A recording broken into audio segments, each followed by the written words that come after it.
Hey y'all, Kayla here from Wild Camo.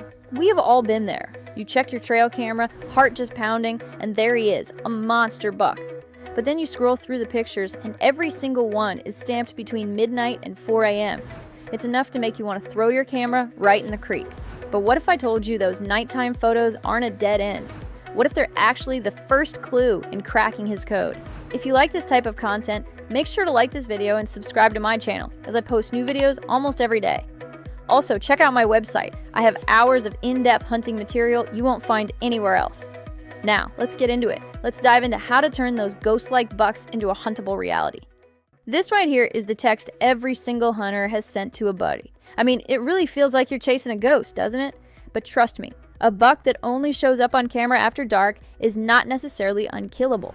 You just have to learn how to read the clues he's leaving behind for you. So, first things first, we gotta tackle the biggest myth out there.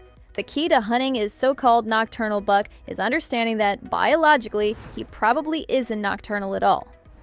You see, whitetails aren't truly nocturnal creatures like an owl or a raccoon. They're what we call crepuscular, and that's just a big old fancy word meaning their natural peak activity is already at the edges of daylight, right around sunrise and sunset. And this is the key difference, y'all. Our goal isn't to somehow make a buck move at high noon. It's to pinpoint where he's spending those precious few minutes of twilight, when he's already on his feet.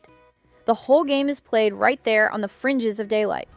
Now, while they are naturally crepuscular, a few things can definitely push that twilight movement deeper into the dark. Heavy hunting pressure is the #1 culprit. I'm talking checking your cameras every other day or using the same loud path to your stand. The older and wiser a buck gets, the less he's going to tolerate human intrusion. If he patterns you, he'll just wait till you're long gone to make his move. So, how do we use this knowledge to our advantage? Well, if your camera is only catching him at a food plot after dark, it's not that he's unhuntable. It just means your camera is probably in the wrong spot. We have to start reading the landscape to find him during legal light. During the early season, a buck's whole world revolves around his stomach. So, you're going to want cameras on those primary food sources like soybean fields or the very first dropping white oaks. But also, think about the social hubs, places like isolated water sources and mock scrapes. These are spots bucks are going to visit consistently. And hey, don't sleep on mock scrapes, even in the summertime. Bucks work those licking branches all year long. You know, they're kind of like the local coffee shop, a place to see who's around and leave a little message. They are fantastic spots to get a consistent inventory of the local bucks. Now this is crucial. A mature buck rarely just strolls out into a big open field in broad daylight. He's going to hang back in the cover, waiting for the light to fade. This area, just off the food source, is what we call a staging area. Placing a camera on those main entry trails is exactly how you turn those 2 a.m. photos into 7 p.m. photos. Alright, so you've moved your cameras and you're getting pictures. Great. But a photo is so much more than just a picture of a deer. It's a data point. Let's break down how to turn those photos into some real, actionable intelligence. That little info strip at the bottom of your photo, that's everything. The date, the time, the temperature, it's not just filler, y'all. It is vital intel that tells a story about why that buck was there at that exact moment. Whatever you do, don't ignore it. The process is simple, but it is so powerful. Of course, you log the time and date, but then look at the sequence of photos. Is he coming into the frame from the left and leaving on the right? That tells you his direction of travel. Over time, this helps you paint a super clear picture of his route from his bed to his dinner plate. Now for a more advanced tactic that can be an absolute game changer. Once you have a general idea of his travel route, you can start digging a little deeper to find out when he's most likely to use it during daylight. You know, while some bucks seem to move completely at random, a lot of them are surprisingly predictable. We just have to figure out what variable is triggering their movement, and more often than not, that variable is the wind.